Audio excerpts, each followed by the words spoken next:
Welcome to Dave and Jay's Powerbomb! April Fool's, April 1st, 2020 edition.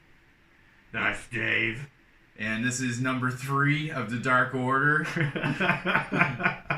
We'll get more into that later. And this is Dave and Jay's Powerbomb. And we are fresh, hot off the heels of the latest episode of AEW Dynamite. And it was a good one. I mean, obviously, there was no attendance crowd again tonight except for a few wrestlers due to group gathering laws sweeping the world. Yeah, we had about 4 people on each side. Yeah, and... which was nice. Yeah, I liked that better than the last time because it was just people hanging out there, but they had interaction, and more interaction made more excitement, and it just brought production value up. Even if it was just 8 people. Exactly. It seemed like they were wrestling in a smaller type ring tonight. It was another undisclosed location. It might have been like Tony Khan's backyard indoor tennis facility for all we know. But nevertheless, it was a great night of action. And I guess we should just get right into it, right? Yeah.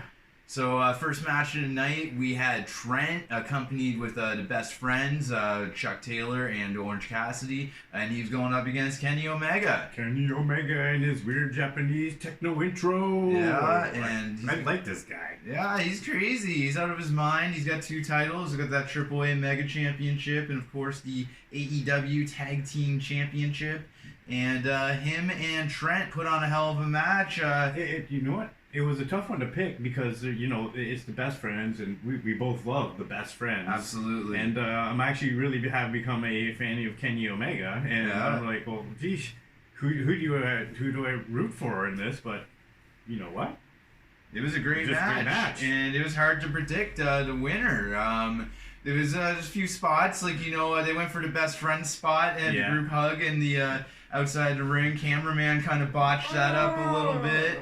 But I mean, you know what? Maybe that was fucking Moxley, that piece of could have been. Chud. Could have been. Yeah. We're gonna save our thoughts on that situation later. Yeah, so because you just know how much I hate Moxley. But I mean, this match went like the full 20 minutes almost, and I was really rooting for Trent. It's like, if he can't beat Kenny, at least let's make it a draw. That'd be sick. Yeah, and it came down to the final minute, and then just 20 seconds short of 20 minutes, and then you know what?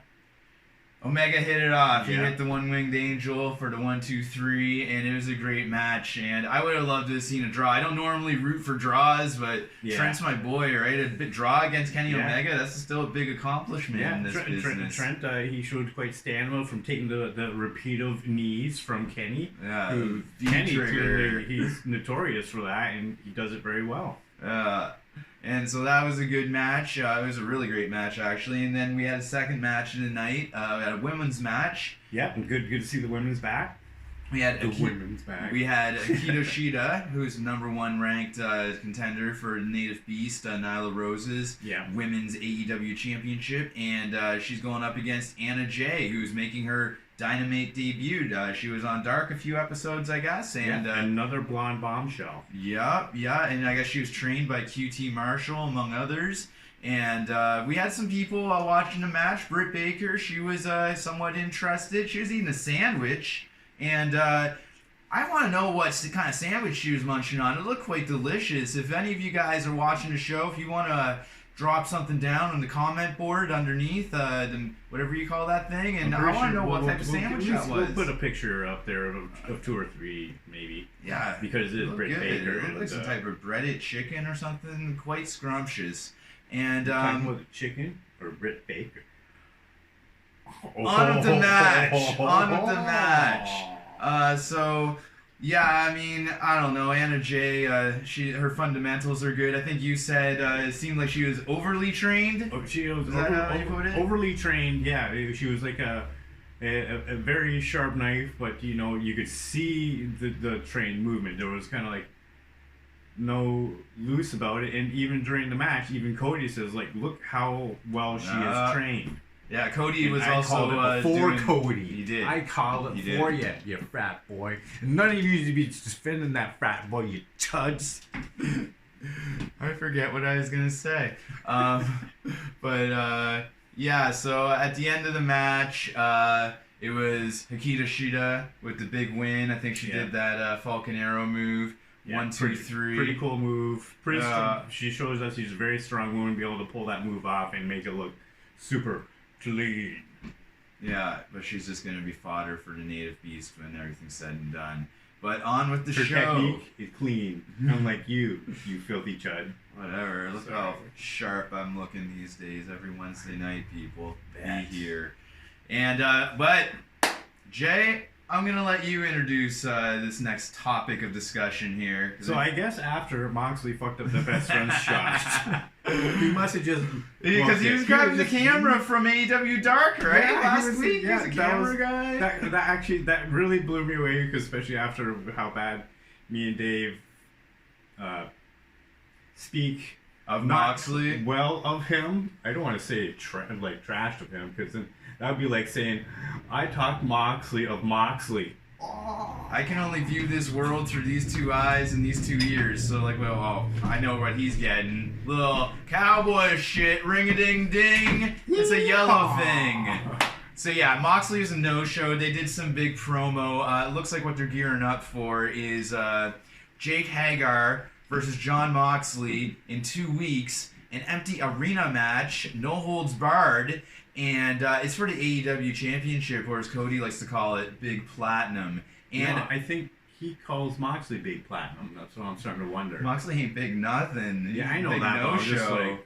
Big no-show. What, he was in the arena for 5 minutes last week, and then he doesn't even show this week? I think he's trying to promote him better, because he just looks at like how bad we properly critique Moxley and his inability to show up. And so he's trying to do this PR spin because of, guess why? Because of Dave and Jay's power bombs, describing look like. Agreed. And like they were doing the interviews in this promo. It's a power promo, and Le Champion was there, and he's like, I'm gonna be happy when Jake Hager defeats Moxley for the AEW Championship. There's no ill will. I won't be jealous. There'll be 2 champions in the inner circle, Le Champion and Jake Hager. Yeah. And it's all love in the inner circle, whereas Moxley is saying, oh, 1-man army, 1-man wrecking crew, I'm going to do it all myself, blah, blah, blah. He has been a little bit of a nuisance, bullying just about everybody except Hager. Yeah. He has bullied and beaten down everybody but Hager. What I don't like about this, because I can tell where the ball's going to be rolling here with this, I don't like how it's going to slow down Hagar's momentum. It looks like they're setting up a loss for Hager to boost up Moxley, because Le Champion's still holding on to that rematch clause, which he can cash in anytime. And I don't think they should slow down Hager like this at all. I think this is bad booking if it goes the way that I'm sort of predicting. I don't want it to happen. I don't think Hager should take a loss to Moxley. And you know what? Moxley needs to be taught a lesson, Jay. We're talking too much. We're giving him way too much time and effort in our fucking show right now, okay? So you know what? We're just going on to the next thing? Yes. Okay. Jesus, wow. Alright. So, Colt Cabana comes in, and he's doing commentary with Tony Schiavone for the rest of the show. Colt Cabana. Cody was doing commentary earlier before that. And we have Jake Roberts. He's doing a promo in Louisiana in the backwoods somewhere. Come on Campfire. out. Eat some chicken and alligator. Maybe we'll have a beer or 2. But mine, it'll be that 0.005% stuff, because I don't drink beer anymore. Yeah. I love you, Jake. I don't do other stuff either. And so yeah, it was the big debut of Lance Archer, Jake the Snake's new murder hawk. Yeah. And he's going up against Marko. So, do we really have to say how this match went? Let's talk about what happened before the bell rung. Like, I can feel the intensity coming off this murder hawk Lance Archer. Like, when he was storming down the ring, like, he took out, like, 2 cameramen just by, like, elbowing them, running down, not even running, just a strong saunter down the ring. Like, he took out a few guys, man, even before the match started, and Marko Stunt, he did what he could. By the end of this, I'm going to jump off that, and I'm going to cutter you, okay? I'll sell it like Sammy would. I hope so. Sammy's a Spanish Head god. first. So there was a lot of Marko Stunt being smashed, and then he had a little bit of momentum, throwing big kicks that he thought was were effective. Even the people, I think it was Colt Cabana even said, it was like, this guy even think he has a chance. Yeah, like it was something else. But yeah, at the end of the day, Lance Archer, I wouldn't even call it a big win. Debut win. It was an overkill finish. Yeah. It was like a giant choke slam, like all the way to the ceiling. And then he goes for the pin, and he's like, no, not yet. And then destroys him again. Yeah, he's got this one move that he's calling the blackout. I think was it. It's like a reverse Razor's Edge, and then like he drops him and does a somersault. It's kind of like a power bomb. I don't know. It's pretty cool. Yes, destruction. And then after the pin, he grabs him up. Yeah, you tell him. He picks him up and he's like, looks like he's just gonna choke slam. And they're on the ring Yeah, apron. they're in the ring, and he throws him over the top rope, over the guardrail, and was it into Billy Gunn? Yeah, into Billy Gunn, Billy and Gunn his son and or Orange something. Cassidy. Yeah, Orange Cassidy. Yeah, that's right. Orange Cassidy got thrown into the mix. And so great debut by Jake Roberts' boy, Lance Archer.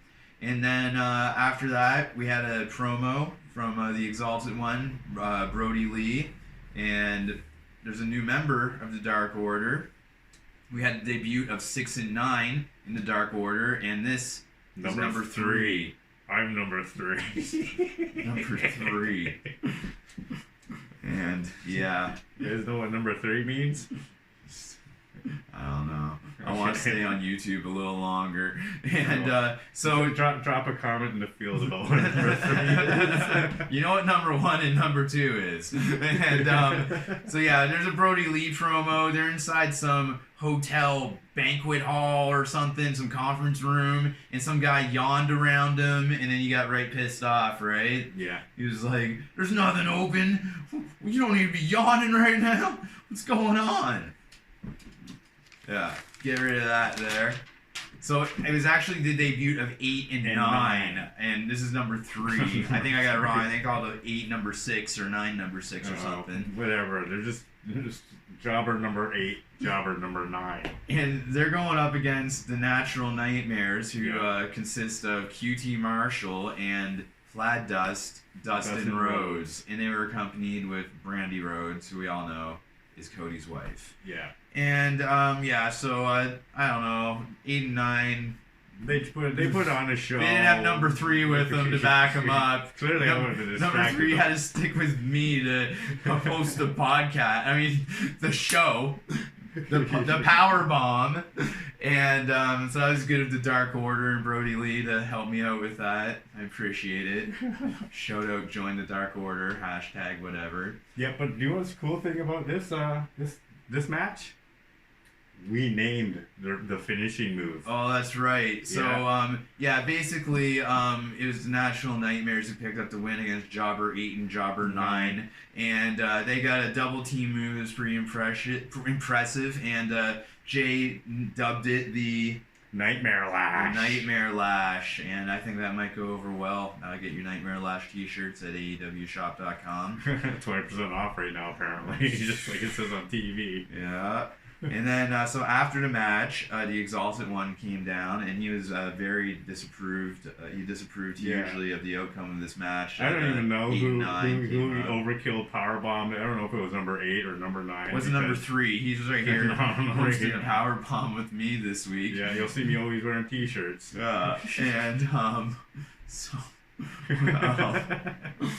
yeah, the Exalted One comes down and just basically, I don't know, he beats the crap out of 8 or 9, and then he lets the other guy live, and he walks off. Yeah. And then we have a promo after, a little juxtaposition, a little cheer up, if you will. Le Champion from his personal estate, I'm assuming in Winnipeg, Manitoba. Yeah. He's got some bubbly, he's in the hot tub, and he's just talking about how, you know, he might allow people back in the arena after this worldwide crisis is done. It's all on Jericho, I guess. And but he was rudely interrupted by that battle droid, Vanguard 1. Yeah, Vanguard 1. Not Vanguard 3. Vanguard number 3. 1. And You're Vanguard number 3. So Jericho, I'm not a number 3. So Jericho, does the same thing. He offers Vanguard 1 a spot in the inner circle, and then he even gives him like a baby inner circle t-shirt. He has it on a coat hanger, and he hooks it onto Vanguard 1, and then Vanguard 1 just flies away with the t-shirt. And Jericho's like, bring me back that t-shirt, and he's like, release the hounds, like, you know, like it's popping off. So you know, there's gonna be some things happening between Matt Hardy and Chris Jericho in the near future, so keep your eye on that. And then we have a new championship, which is going to be probably their mid-card championship title, I'm assuming. Basically like an other company intercontinental championship, if you will. And TNT is fully on board with this. This championship is called the TNT Championship. Yeah. Like, how cool is that, right? It's going to be diggity. And we're going to have a picture up there with the championship tournament brackets. And yeah, he doesn't have COVID. He's got a number 3 mask on. You know, you can trust him. And so that championship tournament, very interesting. It's what we need in times like these right now. And then we have a Young Bucks promo, and they're training in their backyard wrestling facility. Yep. And at the end of the promo, one guy's like, Nick's not ready. He's just not there yet. Nick's not ready. He's not ready yet for Blood and Guts to be determined. We need you at Blood and Guts, buddy. So the inner circle, you can't make any excuses to the inner circle after you lose to him. Saying, oh, it's 5 on 4. No, take that. You had an accident, and you were just lucky they found you. Yeah, it could have been a lot worse. You could have had brain damage and went retarded. And then we have the main event, and what a main event it was. We had a megastar tag team match. Yeah. And it was Spanish God Sammy Guevara. Just hold on. We had super duper star Sammy, the Spanish God Guevara. That's right, and he was with AEW's own chairman Shawn Spears, and they were going up against Darby Allin and Cody. Yeah. And as you may know, Shawn Spears calls himself the chairman because back in Fyter Fest, a few months before the AEW show started, Shawn Spears nailed Cody in the head face to face with a chair, and it busted it open. It was like 15 or 17 stitches or something. So then they're having a great match. Like, it was a crazy match. I just back learned and forth. That. I didn't even know. I thought the chairman. I was like, why is this guy called the chairman? Is he like the CEO or Thank something? Thank God for me, Jay. AEW or something. I'm yeah, like, this guy's like nobody. Tony Khan answers to some guy. Yeah. But no, now I know why. And so it was a great match. Sammy, like, he's going up to Cody's wife, like, yeah, baby, why don't you give me a kiss? And then, they were doing Sammy and Shawn were doing some gambling. They were doing a suplex competition with Coffin Dropper as the suplexee. How long they can hold him, how many seconds. And there's money on the line. They kept throwing, like, 50, 100. They got the pot up to like $250. I don't know who won the bet, but it was a lot of fun to watch. Sammy won the bet. Oh, he scooped the money. Yeah, they were pulling dollar bills out of their tights and shit. It was pretty funny. And and then and I think they threw Cody into the women, and Penelope Ford and Britt Baker with her high heel shoe. They started giving him the beats. Britt with the shoe. Yeah. Priceless. Yeah, as soon as they got away from Penelope Ford, I was like, forgot the match was. I kind of tuned out with Fantasyland with Penelope Ford. Jay. Sorry, number 3's not you here. Can't number 3 here. Number 3's not here. And then there's a big spot near the end. Coffin Dropper went up. He was climbing this pole at this recreation facility or wherever they were filming Dynamite at tonight. He climbed. He's probably like a good 10 or 14 feet high or something. Yeah. And then he did the coffin drop. Darby Allin dropped down and did the coffin drop onto both Sammy and Shawn Spears. It was quite impressive. It was different. You were going nuts. Yeah, that blew me away. I snapped him out of his Penelope Ford trance. He was like, holy shit, this guy like dropped 14 feet off this pole he climbed up. And so then At the end, though, I mean, I didn't expect this to happen, right? But I'm glad it did, right? Yeah. There was a distraction, like, Shawn Spears is like, yeah, Sammy, get me the chair. Sammy's like, I don't give a shit. No, Yeah, there's a chair. Yeah, like, and he gives him a chair, and then the ref's all distracted, trying to pull the chair away from Sammy, and then Shawn Spears just quickly goes behind Darby, quick roll up, 1, 2, 3, big win, Sammy G and Shawn Spears, huge win. Like, especially for Shawn Spears, right? Like, he's been on somewhat of a losing streak, trying to find his hashtag find Shawn Spears a partner. And, like, now he's picking up big wins because that's what you get. Like, he's not even part of the Inner Circle. He's just close to them and is rubbing off in a positive manner. And he's putting on the number 3 mask. I don't know what's going on here. This is Dave. No, we're not done yet. There's one more thing. It's not the thing we're going to talk about. That challenge to Moxley next week. We were going to do it tonight, but next week seems more fitting. Moxley, you are a piece of shit. And after the match, Darby Allin heel turn. He did. He totally, like... He was frustrated. Like, Cody went to, like, help him up. Yeah, he's like, all right, man. Like, you know, we lost the match, you know, da-da-da. Stop it. Yeah, it's You like... played Stardust. Yeah, it was like he shuddered away from him like he was his Uncle Larry or something. And then there was, and then Darby, he gave him the beats a little or something. Yeah. I can't quite recall what he did, but he drew a line in the sand, right? Like I don't know if he's heel. Jimmy Havoc's heel. He was laying down the beats of the heels. I thought he was face, but as Cody says, like there's no such thing as faces and heels. I don't know. Do whatever you want to do, boys. I got a prediction for next week, though. MJF's going to wrestle with a mask and rubber gloves on. That's my big prediction for next week. Are we out? Is this number 3 done? Number 3's done. Okay. So this is Dave. This is number 3. This is Powerbomb. I don't know what's happening. Where's Jay? This is wrong. Oh!